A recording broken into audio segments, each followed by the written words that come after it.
સુરતના લિંબાયત રમાબાઈ ચોક ખાતે ખુલ્લો છરો લઈ બે સગા ભાઈ બહેન પર જીવલેણ હુમલો કરનારા 3 આરોપીઓને પકડી પાડી સરઘસ કાઢતી લિંબાયત પોલીસ। ચપ્પુ વડે મારામારી કરતા હોવાનો વિડીયો વાયરલ થયેલ, જે આધારે કાર્યવાહી કરી નાસ્તા ફરતા આરોપીઓની ગણતરીના કલાકોમાં પકડી પાડતી લિંબાયત પોલીસ। નાયબ પોલીસ કમિશનર સાહેબ શ્રી ઝોન 2 તેમજ મદદનીશ પોલીસ કમિશનર સાહેબ શ્રી ડી ડિવિઝન સુરેશ શહેનાઓની તેમજ પોલીસ ઇન્સ્પેક્ટર એસબી પટેરિયા સાહેબનાઓની સીધી દેખરેખ તથા સૂચના મુજબ તથા સેકન્ડ પોલીસ ઇન્સ્પેક્ટર વીએ જોગરાણા સાહેબનાઓની સૂચના તેમજ ટેકનિકલ માર્ગદર્શન હેઠળ લિંબાયત વિસ્તારમાં આવેલ મીઠી ખાડી રમાબાઈ ચોક પાસે જાહેરમાં કેટલાક કિસ્સામો ચપ્પુ વડે મારામારી કરી ફરિયાદીને ઈજા પહોંચાડેલ વિડીયો વાયરલ થયેલ, જે આધારે સદર વિડીયોમાં નાસ્તા ફરતા આરોપીઓને પકડી પાડવા તથા સદર ઇસમો વિરુદ્ધ કાયદેસર કરવા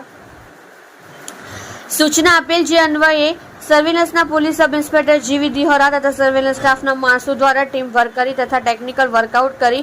હ્યુમન રિસોર્સ આધારે વિશ્વાસુ બાતમીદાર મારફતે બાતમી હકીકત આધારે જે નીચે મુજબના આરોપીઓને પકડી તેઓ વિરુદ્ધ કાયદેસરની કાર્યવાહી કરે છે, જેમાં ખુલ્લા છરો લઈ ભાઈ બહેન ઉપર હુમલો કરી ઈજા પહોંચાડનાર આરોપીઓ સાબિર સલામુદ્દીન શેખ ઉંમર વર્ષ 20 ધંધો હમાલી કામ રહેવાસી પ્લોટ નંબર 393 રમાબાઈ ચોક ગલી નંબર 4 મીઠી ખાડી લિંબાયત સુરત શહેર। ઈશાક અયુબ શેખ ઉંમર વર્ષ 32 ધંધો મજૂરી કામ રહેઠાણ ઘર નંબર 235 ઇસ્લામી ચોક ગલી નંબર 2 30 નળ મીઠી ખાડી લિંબાયત સુરત શહેર। નવાઝ ઉર્ફે ફેન્સી મહેબૂબ આલમ સૈયદ ઉંમર વર્ષ 20 ધંધો સાડી પેકિંગનું રહેવાસી ઘર નંબર 52 ગલી નંબર 3 રમાબાઈ ચોક લિંબાયત સુરતને પકડી પાડી સારી અને પ્રશંસનીય કામગીરી કરેલ છે। સત્ય માટે હંમેશા સત્યની સાથે જોડાઈ રહો। આર સુરત ન્યૂઝ ચેનલની સાથે।